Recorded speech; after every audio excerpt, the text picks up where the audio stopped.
Well, that I'm just thinking the anchor point of this band is that little Yeah. finger, and that's Oh like yeah, what's up that's there. tight up there. Oh.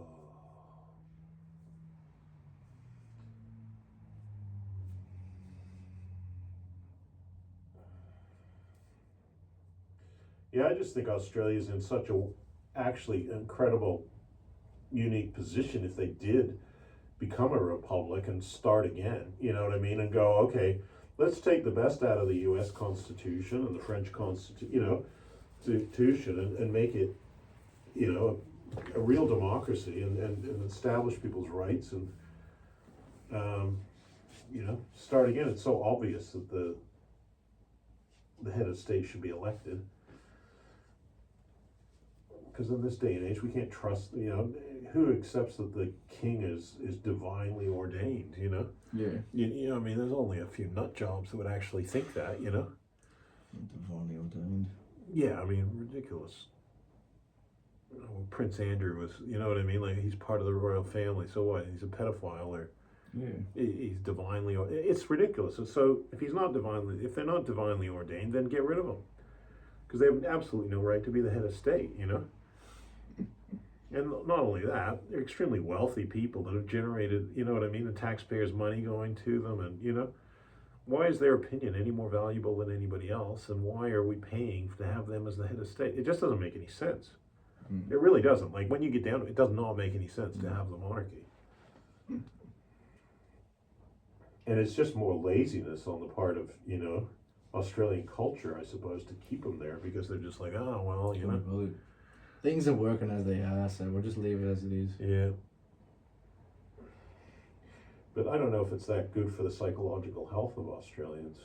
Like, they might be materially wealthy because, it's a land of a lot of mineral wealth and stuff like that, and, but spiritually and psychologically, is it really that healthy a country, High rates of suicide, especially amongst men,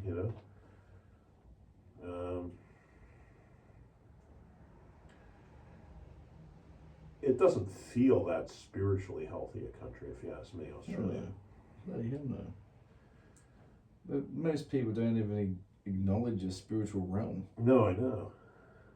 The realm of the unseen, Mm-hmm. This is crazy. Yeah, exactly. And, depression, anxiety, like, one of the reasons why people drink so much is because they're miserable. Yep. I mean, massive rates of alcoholism. And I mean, the fact that they got pubs in every town and every, you know what I mean? Like, they're everywhere, and it's like seen as part of the culture is really dysfunctional. To be intoxicated as part of your culture is really, like, who thinks that's healthy? I know. The guy gets drunk. It's stupid. It's just damn stupid. Mm-hmm. Yeah, it's kind of like they replaced God with alcohol. Yep. And and alcohol was a death-inducing substance. So exactly. So stupid. Australians. That's why I think Australians need to grow up. GTFU, as they say, grow the fuck up.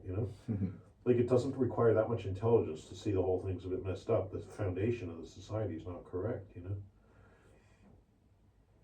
And I really do think it was just the monarchy that they wanted to have people drunk here so they can control them and just become, in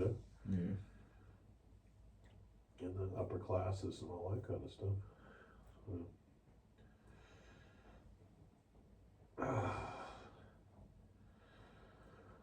Oh, bit tender up here, right? Right there. Yeah, there. Yeah. And I think this, definitely corresponds to the three here, doesn't it? Yeah, it does.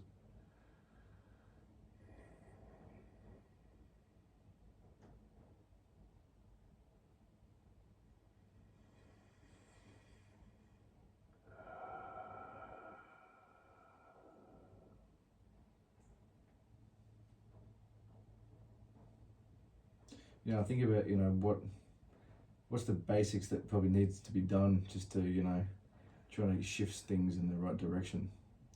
And it's like, well, education, right? Mm-hmm. Empowerment. Empower the people. Yeah.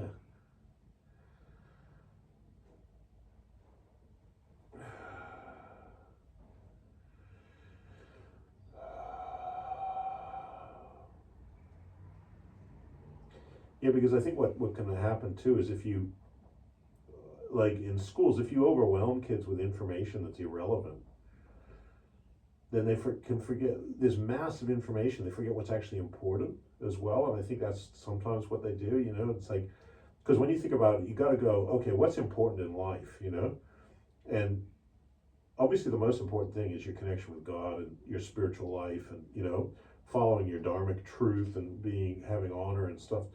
And then you got your physical health and your family and things. But so much in what school, I mean, what they emphasize is really unimportant, you know. I mean, I remember even studying such advanced levels of mathematics in school that I never end up using, you know. What the hell was the? You know, calculus and, you know what I mean? It's like, well, Yeah, you never use that unless you're going to be an engineer or, you know. Yeah, like what the hell would you even use? Yeah, why would you study that if you're But not going to be do you using study like, but never, like, I went to school in Australia for 3 years. We never studied the Australian Constitution. it? No. Why I didn't. not? No. Why not? Why are they, if that's the fundamental basis of the legal authority in Australia and your rights, why are kids not studying it? I mean, Americans will. They'll study their Constitution. Like, Americans can rattle off a lot of different, you know, Yeah. First Amendment, Second, I plead the Sixth, you know.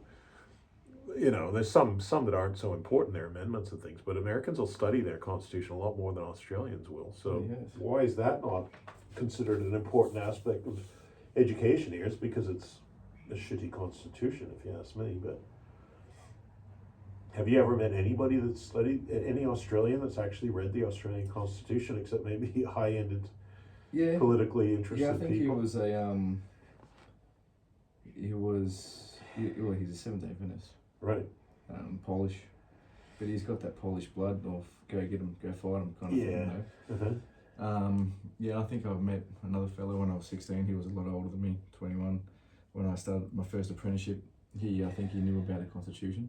Yeah. It was rattling off. I was having a discussion with someone else about the Constitution, but so. But why isn't it studied in school? Yeah, exactly. You know, so like you say, education. And if you can miseducate people, fill their heads up with stuff that's irrelevant, then you can forget about it. You just go, oh, we educated them, you know, but you didn't educate them properly. You didn't educate them about what's important. And in fact, you sidetracked them, you know, and sometimes that's what I think education does, is it sidetracks people from what's important. Yeah. Oh. I mean, even with Australian history, you know, I didn't learn that it was the CIA and the MI6 that ended up financing John Kerr to sack Gough Whitlam until recently, you know. And I study history, you know. It's like, okay, well, there's aspects of history. Is that such an important thing in Australian history? Why isn't that being taught? So what was Gough Whitlam doing? That was he was pulling troops out of Vietnam. He was like, you know, trying to stop like certain. He was basically trying to get Australia to be independent of the UK and the US in its foreign policy, and certain people in the US and the UK didn't like that, you know. But he was also trying to basically care about the people of Australia, you know, with Medicare. He was the one that introduced Medicare, free universities, you know, a lot of different things like that. And the fact that the Governor General was able to, well, he was about to expose the fact that certain things were about to happen on the day they sacked him, according to John Pilger, who wrote that. Really? Yeah, he was about the CIA involvement in trying to overthrow the government of Australia. Oh wow! It was the same time that the CIA overthrew the Argentinian government. Didn't he also want to close down Pine Gap? Pine Gap was also part of it, yeah, because he was threatening if they, you know. And so why is the Governor General? I mean, because people think, oh, it's all just ceremonial, the British, you know. But the Governor General is the representative of the Crown. And he sacked him, but he was being paid off by, according to John Pilger, that guy Kerr who sacked him was being paid off by the MI6 and the CIA and all that. So it's like, well, how is Australia independent, you know? If their government could be sacked by somebody, a foreign power. It's not. It's not an independent country. And that's why we have the British flag in our flag. I mean, how unindependent is that? You got some stars in the sky on the flag, and then you got this British flag in there. And it's more than ceremonial, you know? People think, oh, it's just a ceremonial thing, but it's not. And ever since then, I don't think we've had political leaders that are willing to stand up for Australia, you know? Maybe it'll come through. Here's another thought. How about coming through people who just know how to use social media really well, and they're just spreading ideologies that tend to wake the people up. I think that's good. That's got to be the basis of it, because even when you look at the American Revolution, it was always the technology of their time was writing and newsletters and things, you know, and they did have and debate, people just talking, you know, and they spread, you know, the news, and then eventually, you know, like Paul Revere's ride through Boston or whatever it was, you know, the British are coming and stuff, you know, they eventually organized themselves, but they still had to fight the British. Whether today you could have a revolution in Australia that was no fighting, I mean, it would be wonderful if the people that have the power are willing to give that up, you know, because that's really what it comes to, isn't it? Because if you're looking at something like the American thing of we the people, for the people, of the people, well, the current constitution is not like that. No. And the current power structure in Australia is not like that, right? There's certain people that the government system is not designed around we the people, of the people, for the people. It's designed around the monarchy. But it's not just the monarchy, it's the whole people that are in cahoots with them. Yeah, well, that's it. There's a big, broader thing. The monarchy is just, the crown is just symbol of, you know, this whole... For the front.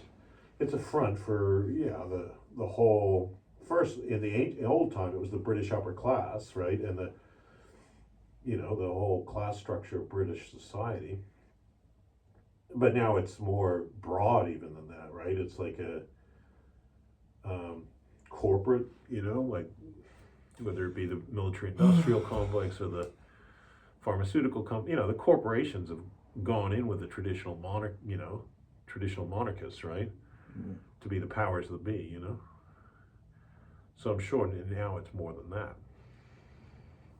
I mean, that's why, otherwise, why would the CIA want to overthrow people's, you know, because the CIA wasn't about by the people, of the people, for the people. It was more about by the corporations, of the corporations, for the corporations. Yeah, exactly. Let's not forget for the corporations. Well, see, that's what Zev Freeman would say too. Yeah. It's just all different individual corporations masquerading as government. Yeah, well, they are. They're all, like, they buy out politicians, and, you know, Australia's, like, voting system, talk about a fucking unsecure voting system.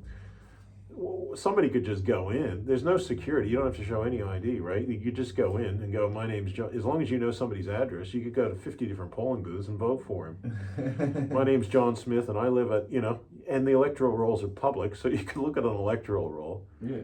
And then you could vote at a whole lot of different pre-polling and all sorts of votes. So do you think people? It's so naive. Most Australians just think, no, nobody would do that.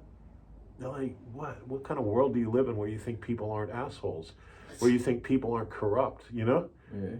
But again, it's that drunkenness. It's the kind of like, oh, we're right, mate, you know. Sounds like a Crocodile Dundee. No? Yeah, it's just, you know, as long as fucking Aussie, mate, you know, and it's like, let's get some intelligence here. Oh, I got intelligence, man. Fucking Intelligence? Intelligence? Mate, you didn't even fucking motherfucking beer, mate. Shut up. You think way too deeply. Yeah, you fucking thinking too much, mate. We're not fucking country that thinks. Like Australia, mate. Yeah, that's it. Australia. Yeah, I'm a fucking beer, mate. Yeah. That's the fucking level of fucking political debate. Oh, no. Nah, mate, don't question the fucking, like, fucking, nobody's gonna fucking do what you're talking about, mate. It's not, you know. At least we hope not, anyway. Well, you know, again, what can you do, mate, you know? Have another fucking beer, mate. That's right. Drink yourself into the ground, mate. You'll be dead before you know it. If not, I got a shotgun out the back, mate. Blow your fucking head off, mate. I'll stab you with my spoon. Yeah. No, I can't believe Australia. There's so many, like, how stupid Australia is, like, actual I mean, there's some great things about Australian electoral system, like preferential voting, you know, where you can vote 1, 2, 3. I always think that's better than what the Americans got. But the fact that there's no security, like, I mean, you think about like how many people are out there trying to hack your bank accounts, how to, you know, hack different things. People are very secure, you know, when you go into a bank, you got to show ID, you got to do this, you got to do that, right? But your vote's not secure at all. You know, I literally could vote for you, you know, as long as I know your address. Yeah, that's right. Just go in, and especially if I do it out of the area where nobody's going to know me, you know. Yeah. And I could keep voting in every electoral booth, you know. And you think people aren't doing that? Of course they are.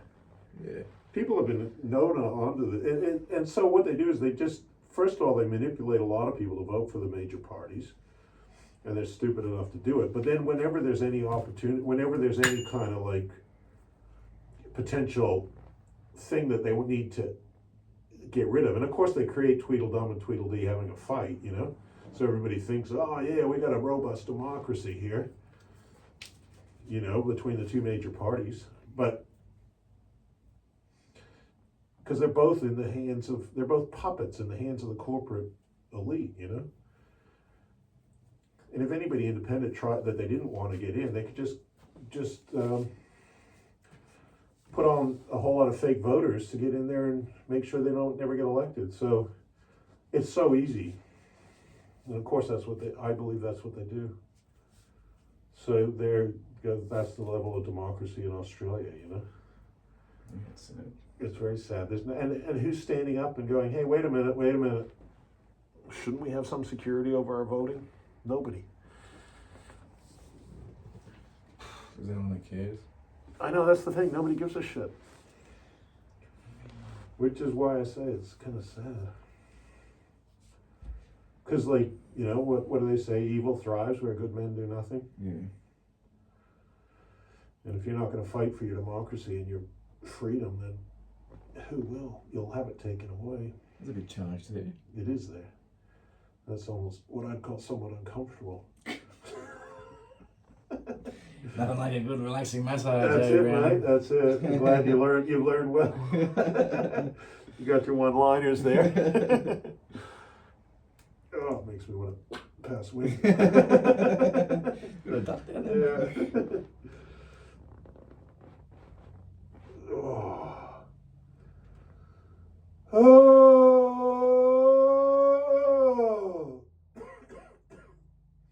Makes you cough now and then, doesn't it? Yeah.